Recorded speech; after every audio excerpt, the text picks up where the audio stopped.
Quality और consistent performance के लिए सिर्फ सिल्वर पंप्स एंड मोटर्स, नाम याद रखना।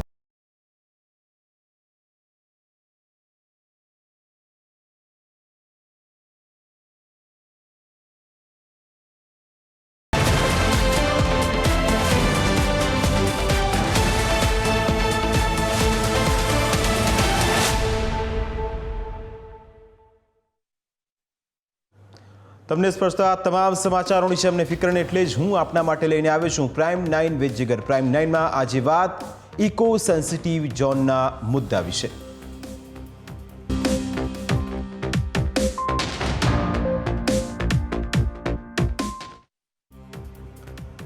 છેલ્લા કેટલાક સમયથી ગીર સોમનાથ અને તેની આસપાસના વિસ્તારોમાં ઇકો સેન્સિટિવ ઝોન મુદ્દે વિરોધ થઈ રહ્યો છે। લોકો આકરા પાણીએ છે, વિરોધ પ્રદર્શન સતત કરી રહ્યા છે અને આ જ રીતે પોતાની માંગ બુલંદ કરી રહ્યા છે।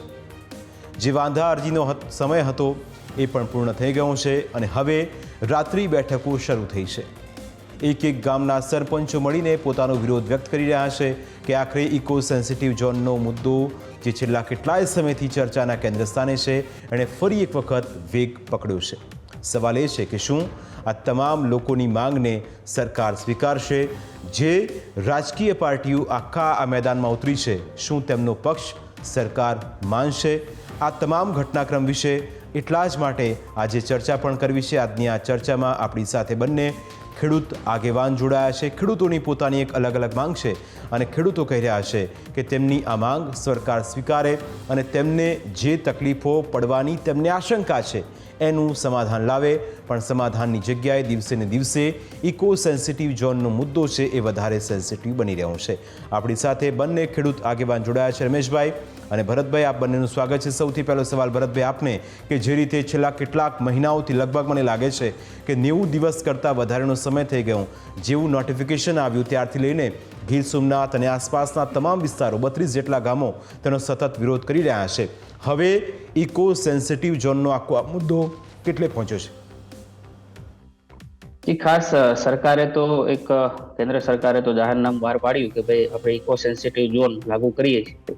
એમાં જુનાગઢ, ગીર સોમનાથ અને અમરેલીના ગામડાઓનો સમાવેશ થાય છે અને વન વિભાગ અને બિન વન વિભાગની જમીનો પૈકી લગભગ 1,84,000 હેક્ટર જમીનમાં ઇકો ઝોન લાગુ કરવાનો નિર્ણય સરકારે લીધો।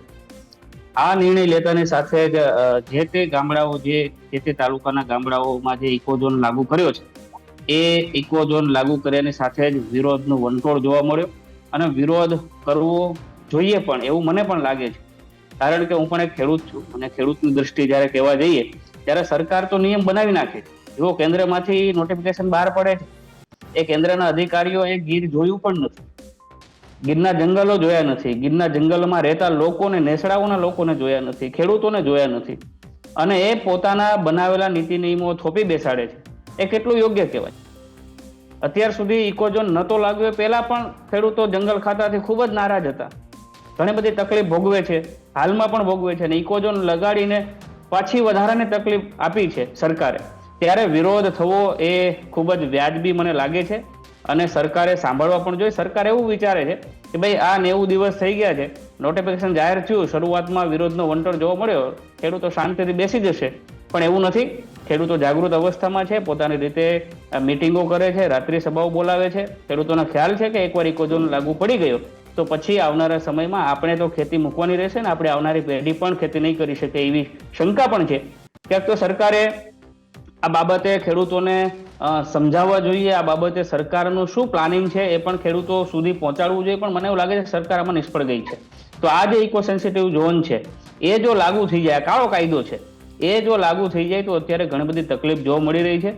સરકાર એવું કહી રહી છે, રાજ્ય સરકાર પણ એવું કહી રહી છે કે રાજ્ય સરકારના અમુક મંત્રીઓ અને અમુક ધારાસભ્યો એવું કહી રહ્યા છે કે ભાઈ ઇકો ઝોન લાગુ થવાથી ખેડૂતોને ફાયદો છે ને જે રાજકીય પાર્ટીઓ જે વાતો કરે છે તદ્દન ખોટી છે, એવા કોઈ ઇસ્યુ ઊભા નથી થવાના। પણ મારે એને એવું કહેવું છે કે ભાઈ તમે જે વાતો કરો છો કે ભાઈ જંગલમાં જે ગીર વિસ્તાર છે ઇકો ઝોન લાગુ કરવાથી વન્ય પ્રાણીઓનું સંરક્ષણ થશે, તો સાહેબ આજે ગામડાઓમાં દીપડાઓ, સિંહ અલગ અલગ જે ઇકો સેન્સિટિવ ઝોનમાં નથી આવતા ત્યાં પણ ફરે છે અને ખુલ્લેઆમ ફરે છે, લોકો એનાથી ટેવાઈ ગયા છે હવે।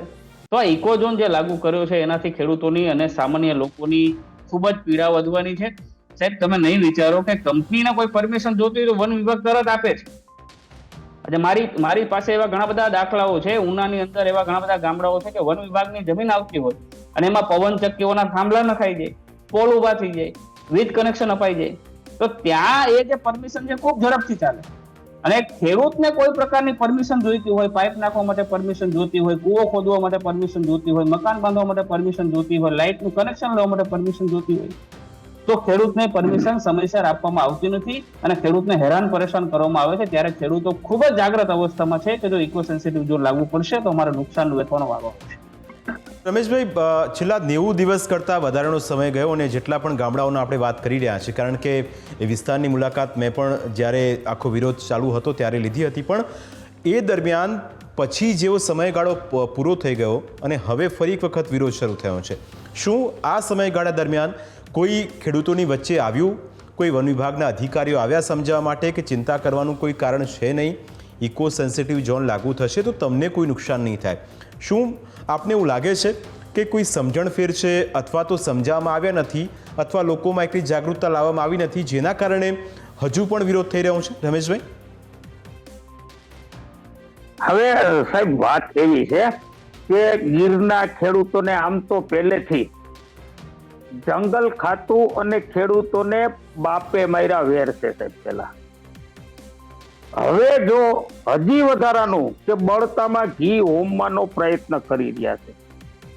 કે સમજાવવાની તમે વાત કરી તો આમાં સમજાવવાની વાત આવતી જ નથી. કારણ કે એનું નામ જુઓ, ઇકો સેન્સિટિવ ઝોન, ખતરનાક એરિયો. એટલે અમે ખતરનાક એરિયામાં કવર થઈ ગયા. હાલ અમે 90 દિવસ પહેલા અમારી જે જમીનનો ભાવ 19.5 લાખ રૂપિયામાં વેચાતી હતી સાહેબ, એ આજે 5 લાખમાં લેવા કોઈ તૈયાર નથી. આમ તો 90 દિવસ ત્યાં કોઈ ગ્રાહક જ નથી આવ્યો. એટલે ગીરનો ખેડૂત જે 20 વીઘાનો ખાતેદાર હતો એ મિલકતની દ્રષ્ટિએ 5 વીઘાનો ખાતેદાર થઈ ગયો. હવે સરકારને 100% ઇકો સેન્સિટિવ ઝોન લગાડવાથી 100% ફાયદો હોય જ. અને જો ફાયદો ન હોય તેને લગાડવું શું કામ જોઈએ? અને ખેડૂતો વિરોધ કરે છે. અરે ભાઈ, 196 ગામના ખેડૂતો વિરોધ કરે છે, મતલબ કે નુકસાની જ છે ખેડૂતોને. હવે નુકસાનીની જો વાત કરવામાં આવે તો વિસાવદરનું ગામ છે હસનાપુર, ત્યાં તમે જાઓ, આજની તારીખે ડ્રિલિંગ વાળા બોર કરવા નથી જતા ભાઈ. આ સેટલમેન્ટનું ગામ છે. આ લોકો ધીરે ધીરે બધા 196 ગામ સેટલમેન્ટમાં નાખી દેશે. અરે પછી અમારે કૂવો ગાળવો, અરે ટ્રેક્ટર હકાવવું, જેસીબી હકાવવું, ડ્રિલિંગ હકાવવું, આ બધી સાધનની જે પ્રક્રિયા છે ભાઈ યાંત્રિક છે. 2 દિવસ પહેલાની પરમિશન લીધી, અમારે થ્રેસર હાંકવું, વરસાદ ઉપરથી આવ્યો, એ પરમિશનના દિવસ પૂરા થઈ ગયા, ફરી પાછી પરમિશન લેવાની. માની લો કે ડીલિંગ હકાવવું, પરમિશન લીધી, ડીલિંગ ફટકાણું, પાછું પરમિશન લેવાનું. અરે આ જે નોટિફિકેશનમાં એમ કહેવામાં આવે છે કે ટ્રેક્ટર હલાવતા ધૂળ ઉડે એ પણ હવાને પ્રદૂષણ કરે છે. અરે ભાઈ, ગાડી લઈને નીકળ્યા, હોર્ન વાગ્યું તો કે સિંહને ડર લાગે છે. અરે ઈ એમ કે છે કે ખેડૂતોને હું જંગલ ખાતાને ચેલેન્જ મારું, અમારા ગામમાં નર્સરી થાય, કરોડો રૂપિયાનો ભ્રષ્ટાચાર, અબજો રૂપિયાનો ભ્રષ્ટાચાર. ઇકો સેન્સિટિવ ઝોન આવવાથી 100% ગુજરાતનું ભ્રષ્ટાચારનું હબ થઈ જશે સાહેબ. આ હું ચેલેન્જ મારું. ખેડૂતો પરમિશનથી એટલા પીડાવાના છે, આ લોકો એટલા હેરાન કરવાના. મારી 46 વર્ષની લાઈફની અંદર હું મધગીરના ગામમાં રહું છું સાહેબ, કારણ કે અમારે ફોરેસ્ટરને તો બાઈપે મારો વેર છે. અને હજી બળતામાં ઘી હોમવું, જો પણ આવતને હિસાબે સાહેબ હજી મારે ના કહેવાય. આ ઇકો ઝોન એવા લોકોએ નાખ્યો છે જેને ખબર નથી કે ગીરમાં નાખ્યો છે, જેનું એસી ઓફિસ હોય, એસી ગાડી હોય, એસી ઘર હોય, એને ના ખબર પડે કે ખેડૂત તડકામાં મહેનત કરે 45 ડિગ્રીમાં, 5 ડિગ્રી તાપમાન રાત હોય ત્યારે મહેનત કરે છે, વરસાદ હોય ત્યારે મહેનત કરે છે, અંજવાળામાં મહેનત કરે છે, અંધારામાં મહેનત કરે છે. આ ખેડૂત છે. અને આ ખેડૂત છે ને સાહેબ, યાદ રાખજો, સવારે બધાને ભૂખા ઉઠાડે અને એના પેટમાં અનાજ નાખવાનું કામ કરે છે ત્યારે આખો દેશ દોડે છે. અને આ લોકોએ હવે ના કહેવાના શબ્દો કે પેન્ટમાં શર્ટ નાખીએ અને જેણે કાયદો કર્યો છે એને શું ખબર પડે યાર. અમારે ગામડાની કહેવત છે કે ખાખરાની ખિસકોલીને આંબાની રસની ખબર ના પડે.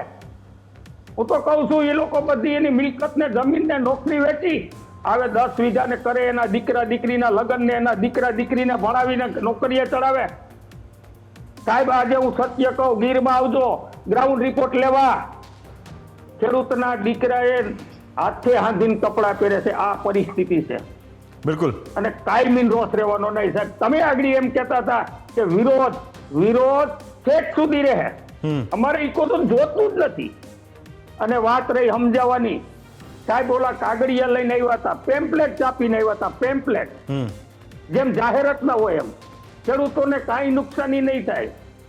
અરે ભાઈ, પેમ્પલેટમાં તમે જાવક નંબર લખો, કોઈ અધિકારીના સહી સિક્કા કરો તો માન્ય રહીએ. અરે અમારા ગામમાં આવ્યા હતા, મેં કહી દીધું કે અમારા ગામમાં 240 ખાતેદાર છે, ખાતેદાર દીઠ લખીને આપી દો કે આ ઉત્તર જમીનમાં ફોરેસ્ટર નહીં, કોઈ પણ ગુજરાતના ડિપાર્ટમેન્ટ હેરાન નહીં કરે એવું લેખિત આપો નહીં. બિલકુલ. ખાલી સમજાવવાથી શું થાય? રમેશભાઈ, એના વિશે વાત કરીશું આગળ. એક સમય થયો છે બ્રેકનો. બ્રેક બાદ પાછો આપની પાસે આવીશ અને આખું વિસ્તારથી સમજીશ, કારણ કે ખેડૂતો કહી રહ્યા છે કે સમજાવવા માટે આવ્યા પણ પેમ્ફલેટ લઈને આવ્યા, એમને બાહેંધરી જોઈએ છે કે આવું નહીં થાય. એના વિશે કરીશું વાત એક નાનકડા બ્રેક બાદ.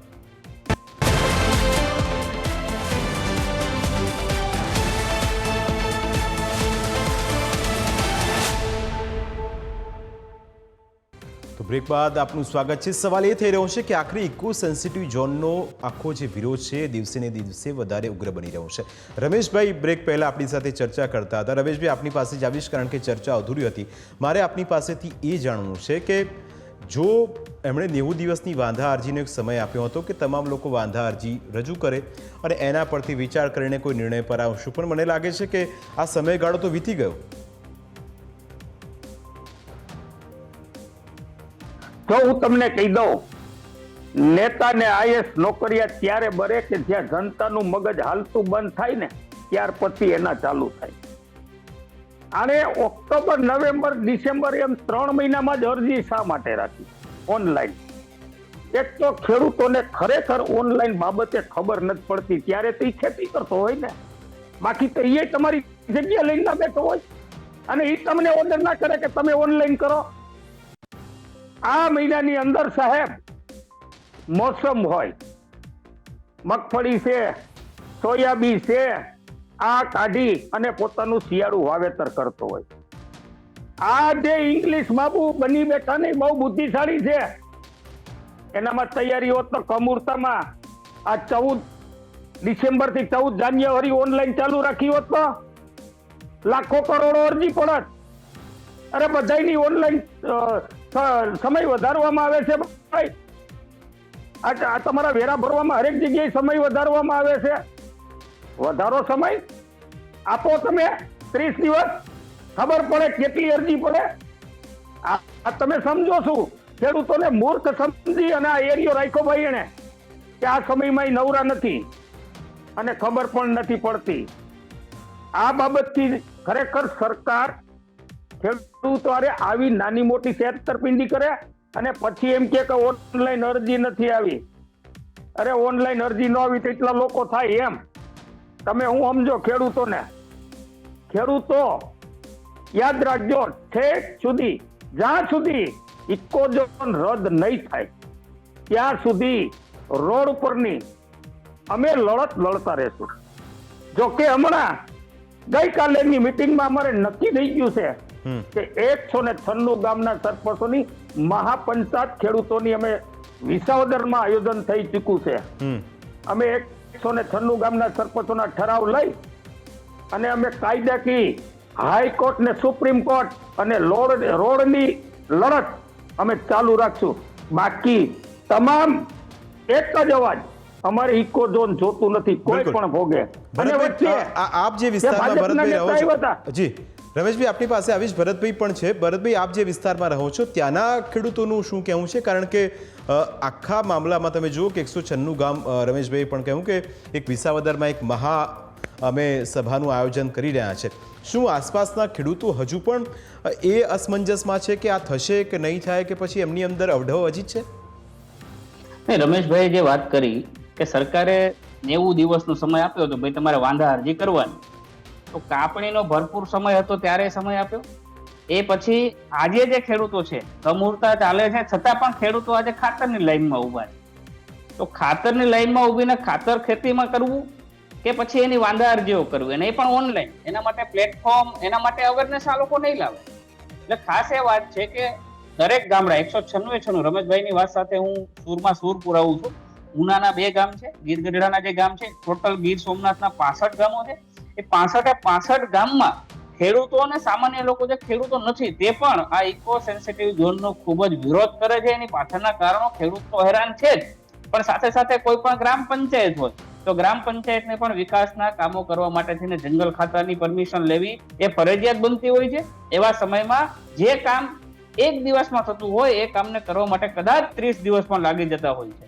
ત્યારે આવી જે કોઈ ગૂંચવણ ભળી જે કોઈ કાયદાઓ છે એ કાયદાઓને ખરેખર સરકારે એને સાંભળીને એને હળવા કરી દેવા જોઈએ. ખેડૂતોની જે માંગ છે કે માત્ર પેમ્પલેટમાં નહીં, રમેશભાઈ જેમ કીધું એમ કે ભાઈ સરકાર લેખિતમાં તમે જેમ નોટિફિકેશન બહાર પાડો છો એ સરકારના મંત્રીઓના હસ્તાક્ષર હોય, એમાં જે સચિવો હોય એના હસ્તાક્ષર હોય છે કે એ પ્રમાણે સહીઓ કરીને ખેડૂતોને લેખિતમાં બાંયધરી આપે કે ભાઈ તમારે ખેતી કરવા માટે કે જમીનને લેવલિંગ કરવા માટે કે તમારે કૂવો ખોદવા કે બોર કરવા માટે તેને મંજૂરીની જરૂર નથી, કનેક્શન લેવા માટે મંજૂરીની જરૂર નથી. તો મને એવું લાગે છે કે સરકારને પણ ખેડૂતો સાંભળવા તૈયાર થશે. પણ સરકારને જે પણ કોઈ ઈરાદો છે એ સ્પષ્ટપણે દેખાય છે. મોટી મોટી કંપનીઓ પાસે તો ખૂબ પૈસા હોય છે અને એની પાસે તો અલગ ડિપાર્ટમેન્ટ હોય છે અલગ અલગ પ્રકારની મંજૂરીઓ મેળવવાની. કંપનીઓને કોઈ નુકસાન નથી થાય. આજે આવો ગીરના જંગલમાં ખુલ્લે આમ આ નેટવર્ક ટાવરના વાયર પણ નાખવામાં આવી રહ્યા છે, ખુલ્લે આમ બાંધકામ કરવામાં આવી રહ્યા છે. એવા ઘણા બધા ગામડાઓ છે કે એને બાકાત કર્યા છે, જ્યાં ખનિજ છે, જ્યાં અમુક મોટા મોટા નેતાઓ કહેવાય છે, એ નેતાઓના જે કોઈ ખનિજના જે કામ ચાલે છે એવા ગામડાઓને બાકાત કરી દેવામાં આવે. ત્યારે સરકાર માત્ર ને માત્ર ઉદ્યોગપતિઓની સરકાર છે એવું સાબિત થાય. ખરેખર જો ખેડૂતોની સરકાર હોય તો ખેડૂતોને સાંભળવા જોઈએ.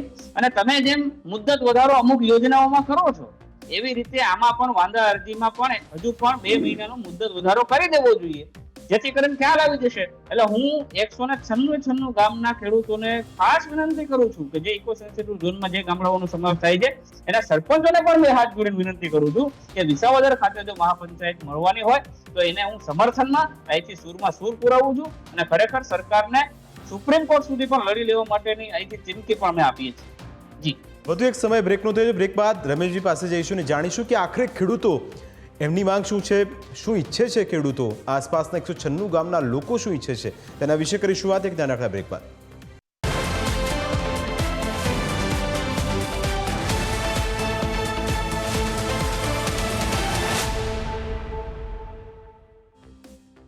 તો બ્રેક બાદ આપનું સ્વાગત છે. ચર્ચા ઇકો સેન્સિટિવ ઝોન મુદ્દે થઈ રહી છે. રમેશભાઈ, મારો સવાલ આપને એ છે કે હવે ખેડૂતોની આગામી રણનીતિ કયા પ્રકારની છે? 196 ગામના આપે કહ્યું કે અમે વિસાવદરમાં એક મહાપંચાયત ભેગી કરવાના છે. કઈ તારીખે આ ખેડૂતો એકત્રિત થશે, કેવી રીતનું આયોજન છે, અને જો સરકાર આપની માંગ હજુ પણ સ્વીકારતી નથી તો ખેડૂતો શું કરશે? હવે સાહેબ આમ તો રણનીતિની ખબર જ પડી ગઈ ને, સતત ચાલુ રહેવાની છે. કોઈને શંકા હોય કે બંધ થઈ જશે, પરીક્ષા હાલે છે પણ અગ્નિ પરીક્ષા કરશો તો અમે બંધ નહીં થઈ. અમારી રણનીતિ, અમે ગઈકાલેથી પ્રવાસ ચાલુ કર્યો છે કે સરપંચોના ઠરાવ લીધા અને મીટિંગ કરતા જઈએ છીએ અને એનું ગ્રુપ બનાવતા જઈએ છીએ. મંજૂરી લઈને અમે તારીખ રજૂ કરવાના છીએ. અને ચેલેન્જથી કહું છું કે વિસાવદરની અંદર ન ભૂતો ન ભવિષ્યથી અસંખ્ય ખેડૂતો 15 થી 20,000 ખેડૂતો થઈ રહ્યા છે. એ એક અમારું શક્તિ પ્રદર્શન રહેશે. એ શક્તિ પ્રદર્શન શા માટે ભાઈ? અમારે ઇકોઝોન જોતું જ નથી. અને વચ્ચે ઓલા ભાજપના નેતા 2-4 આવ્યા હતા કે સુધારા વધારા થશે. અરે ભાઈ, સુધારા વધારા છે ના, કોઈ પણ ખેડૂત સુધારા વધારાની વાત નથી કરતો. જે કઈ સુધારા વધારા કરે છે એ ભાજપના નેતાઓ વાત કરે છે. જાઓ ખેડૂતો પાસે ખેતરમાં. અમારી લડત, મેં તમને કીધું એમ કે અમે હાઈકોર્ટ ને સુપ્રીમ કોર્ટ સુધી જવાના છીએ અને અમે આ 3 ઠરાવ એક રાષ્ટ્રપતિને મોકલવાના છીએ, કેન્દ્રીય પર્યાવરણ મંત્રીને મોકલવાના છીએ અને એક સીએમ ને મોકલવાના છીએ. આ અમારું ये तो ट्रेलर है, पिक्चर अभी बाकी है साहब. હું તમને ગેરંટી સાથે કહું, દર 12 મહિને લોકશાહીમાં ગામડે મત માંગવા આવે છે. આવતી 22 ડિસેમ્બરે તાલુકા પંચાયત જિલ્લા પંચાયત પૂરી થાય છે, મત માંગવા આવવાના છે. તો અમે ખેડૂતો મત માંગનાર, યાદ રાખો અત્યારે બધા ખેડૂતો બધાની સાથે છે જે અમારા મત લઈ તાલુકા પંચાયતના સભ્ય, જિલ્લા પંચાયતના સભ્ય, સાંસદો અને ધારાસભ્યો આજે અમારી મિલકત ઉપર ખતરાની ઘંટી વાગી રહી, રેઢા મૂકી દીધા. હું તમને કહું, વિચાર કરો, તાલાળામાં જે બાનું હતું એ મુકાઈ ગયું. એટલે કહેવાનો મતલબ કે જમીન વેચાતી બંધ થઈ ગઈ. તમે મેંદરડા તાલુકાના નતળિયા ગામમાં આવો, એક છોકરાની સગાઈની વાત હાલતી હતી, મુકાઈ ગઈ. આથી અધમ કૃત્ય કોઈ ના કહેવાય. અને તમે રિપોર્ટ લઈ જાજો. નરું અને સત્ય કહું છું મિત્રો, અમારા દીકરા ને દીકરી વાંધા રહી જાય, હું તમને ચેલેન્જ કહું છું. પણ અમે છેક સુધી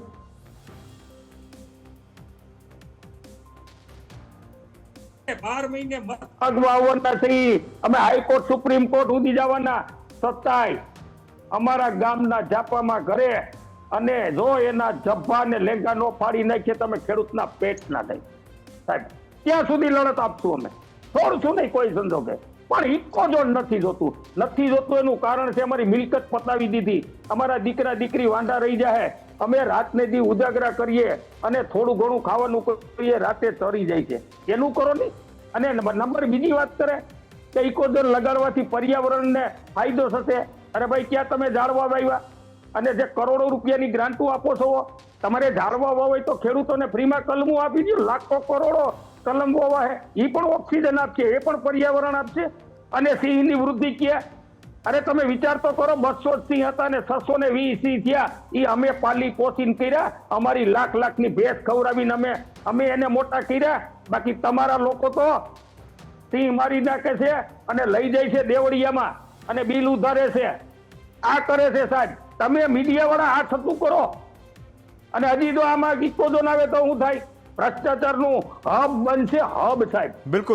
બિલકુલ રમેશભાઈ, આપે કહ્યું કે ગ્રાઉન્ડ રિપોર્ટ જરૂરી છે. અમે આવીશું, આપના વિસ્તારમાં આવીશું, આપની મુલાકાત કરીશું ને આપને સાથે લઈને એ વિસ્તારોમાં જઈશું અને જાણીશું કે ખરેખર હકીકત શું છે, ખેડૂતોને કેટલી તકલીફ પડી રહી છે.